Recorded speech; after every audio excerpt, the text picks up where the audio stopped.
Bom dia pessoal, meu nome é Arthur, eu sou aluno da disciplina de Biomateriais da URGS, que é ministrado pelo professor Luiz Alberto, e hoje eu vou falar um pouquinho com você sobre o nitinol. Então ele foi descoberto por William Buller em 1959, e por que o nome nitinol? Porque ele é uma liga de níquel e titânio e foi descoberta no Naval Ordnance Laboratory, então o NOL são as primeiras letras da nomenclatura do laboratório, né? Ele só foi ser viável economicamente 3 anos após a descoberta, que ele aumentou o custo-benefício em relação aos outros metais com memória de forma da época, que eram formados por ouro, cádmio.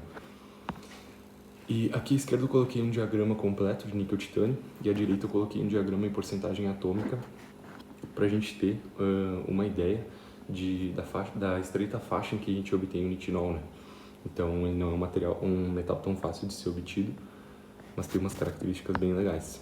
E a mais legal é o efeito de memória de forma, que o que acontece? Ele tem duas estruturas, a martensítica monoclínica, que ela tem uma baixa resistência à deformação e é estável a baixas temperaturas, e a cúbica de corpo centrado, a austenítica, que tem uma alta resistência à deformação e é estável a altas temperaturas.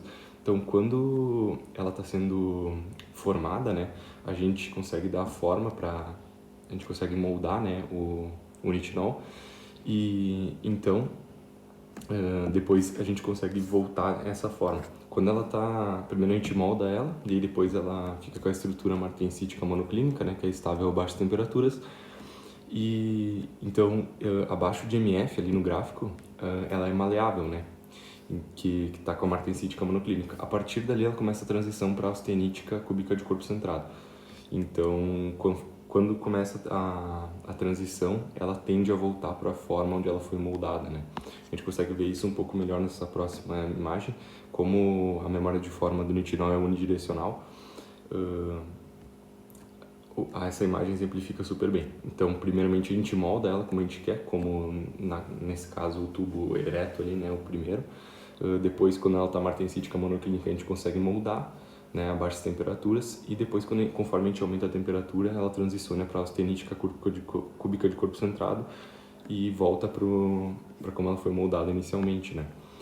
Então, tem diversas formas de obter o nitinol, mas eu selecionei uma aqui que é o lingotamento, a partir da técnica de Vacuum Induction Melting, que consiste em um cadinho de grafite que é aquecido por indução elétrica, e aí a gente funde o níquel e o titânio juntos dentro dele, e depois a gente despeja no molde, tudo isso dentro de uma câmara de vácuo, já que o níquel ele é muito reativo. Então, a aplicação, o nitinol ele é super aplicado em stents para artérias que entopem, né? Então, geralmente o pessoal, com o passar da vida, vai entupindo as artérias, e uma solução é o stent de nitinol, porque tu consegue fazer ele, moldar ele expandido, e depois, quando ele está martensítico monoclínico, tu consegue deixar ele, tu deixa ele pequenininho, vamos dizer, e aí, como tu moldou ele para ser expandido, quando ele está na temperatura ambiente ele fica pequenininho, então tu consegue introduzir pela artéria, e quando ele chega lá no lugar onde ele tem que ficar, como a temperatura do corpo humano é mais ou menos 36 graus, ele automaticamente se expande para como ele foi moldado, né? Então ele transiciona para a austenítica cúbica de corpo centrado e acaba por substituir a artéria. Então é isso, pessoal, muito obrigado.